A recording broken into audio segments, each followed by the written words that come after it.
অভিনেত্রী প্রিয়াঙ্কা প্রিয়া স্পষ্ট করেছেন শামীম হাসান সরকার তার গায়ে হাত তোলেননি বা শারীরিকভাবে স্পর্শ করেননি।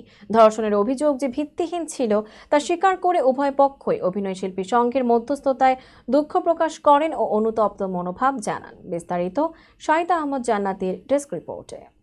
ছোট পর্দার অভিনেতা শামীম হাসান সরকারের বিরুদ্ধে মারধর, গালিগালাজ, ধর্ষণের হুমকির মতো গুরুতর অভিযোগ তোলেন অভিনেত্রী প্রিয়াঙ্কা প্রিয়া।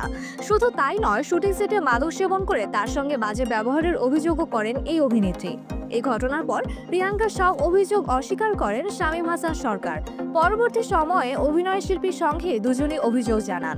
তার ভিত্তিতে সালিশ বৈঠকে পাল্টাপাল্টি অভিযোগের সমাধান করা হয়েছে। অদ্ভুত পরিস্থিতি নিয়ে তারা দুজনই অনুতপ্ত। এতে করে সংশ্লিষ্ট শিল্প মাধ্যমের ভাবমূর্তি ক্ষুণ্ণ করার দায় স্বীকার করেন এবং দুঃখ প্রকাশ করেন।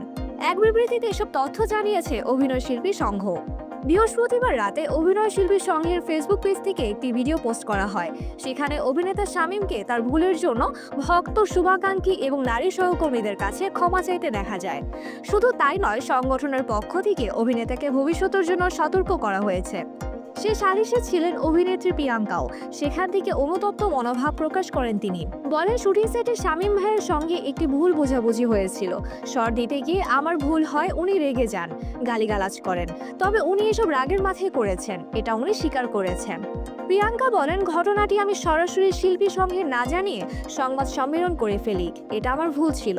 আমি যেহেতু নতুন, তাই ঠিক বুঝে উঠতে পারিনি, এজন্য আমি দুঃখিত।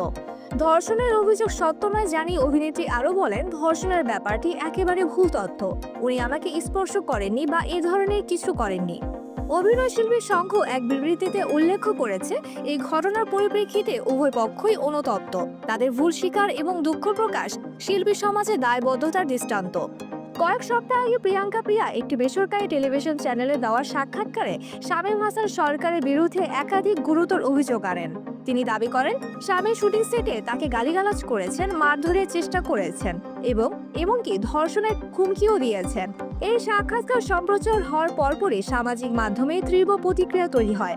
শামীম হাসান সরকারও এর পরে তিনি এক সংবাদ সম্মেলন করে দাবি করেন, এসব অভিযোগ সম্পূর্ণ ভিত্তিহীন ও উদ্দেশ্য প্রণোদিত।